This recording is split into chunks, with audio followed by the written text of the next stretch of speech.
Okay, I want to go back to the point, because the Islam I believe in and the Islam I love is equality, fairness, a lot of things we see. And yet I find it's misunderstood.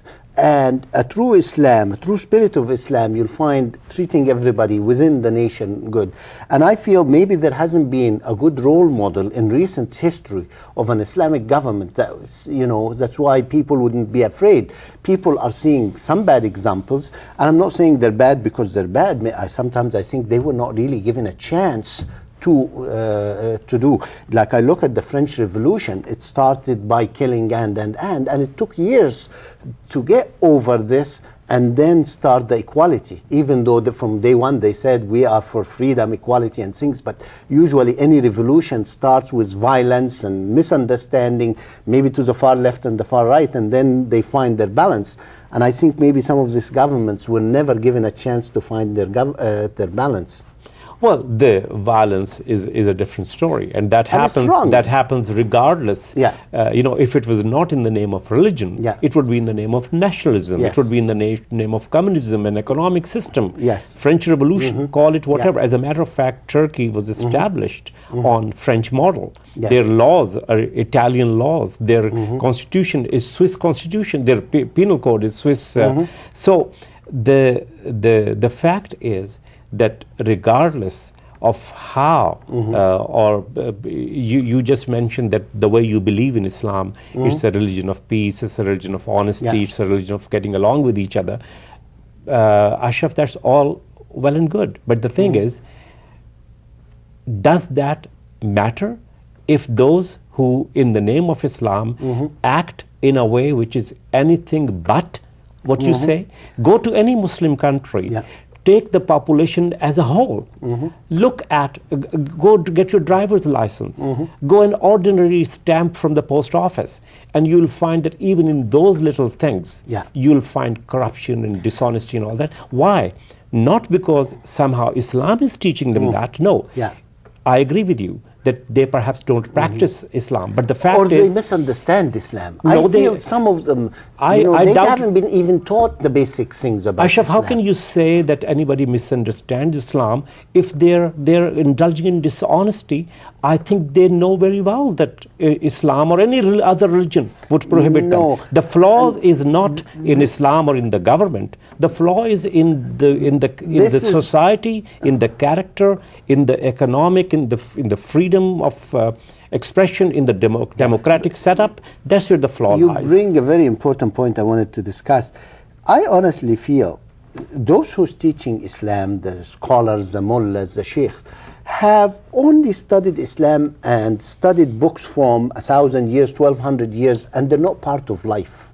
So they don't see the society, and they're living, a lot of them are living in the past, or they're not, they cannot live today's life and then practice Islam, which is the true Islam. So that's my feeling. Ashraf, let me just correct one impression.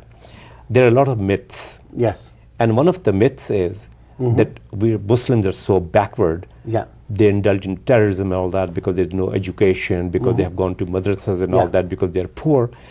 There's a professor in Chicago, Professor Bushman. He came out with a huge study which studies terrorism and all that. And they said that people who commit terrorism, many of them, a very large number of them, are educated, come from good families. Yeah, but education and learning the true Islam is two different things. Whoever taught him Islam taught him the wrong thing. So that's even if they had gone to Al-Azhar and graduated in computer science, the thing is that education you cannot take as just one piece and sort of fit that myth. The fact is that people who committed these kind of acts were highly educated and secularistic. So that doesn't mean that you see anybody who looks secularist, who looks educated, catch him and tell him that you fit the profile of a terrorist. No. Islam's education in schools, even in Islamic schools, there are schools in Pakistan, even in Egypt, where religious education is combined with the modern education, and it is not that people are receiving education. They know what is good, they know what is bad. If they indulge in the kind of activities that you're talking about, honestly, Islam has nothing to do with it. And Islam has nothing to do with it. But honestly, I was in a prayer, a while ago, and I was listening to the sheikh, the scholar, giving a lesson. And what surprised me, what that lesson was, times of prayers. He's teaching people what time should you pray, subh, morning, Zuhr and Asr, yeah. In this day and age where people have watches that say azan and tells you, your cellular phone is telling you when to pray, and yet that's what's teaching people. And I objected to this because teach them the true spirit of Islam. And it's a very valid objection. It's like that sighting of the moon. Every year there is almost a struggle. Too much energy is wasted. That happens. But that does not happen because our education system is bad. I'm telling you, you give the same mullahs PhDs in lunar sciences. I disagree. If he went and worked outside and he has a mixture between the religious knowledge and the knowledge outside, the world knowledge, this will be the best. Well, he may not, but you and I have that knowledge. We're not religious scholars. And yet we follow. We're not religious scholars. So I'm saying the scholars who teach Islam and who's telling us should really be part of life. Of course. I mean, this is not even debatable. I know, but that's the problem. Most of the scholars, they've dedicated all their life sitting in a room, reading books written 1,000 years. There's nothing wrong with these books. It's great books. But they've lost the touch with the society today. And nobody has stopped the highly educated Muslim with all that to assume that role. So it's a responsibility on both of us too. Of course. Yes. That we will teach our youngsters, our colleagues, our peers, that look, this is how you should be a part.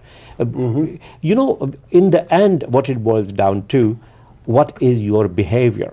You may have belief, and that belief may be, like driven snow. Yes. But the thing is, if your behavior is not in conformity with that belief system, then that is what is important. I believe Islam is a great religion and could accept a lot of difference of opinion, and it is Allah subhanahu wa ta'ala which will protect Islam, and we should be open for dialogue and discussion. We've run out of time. Thank you. Assalamu alaikum wa rahmatullah.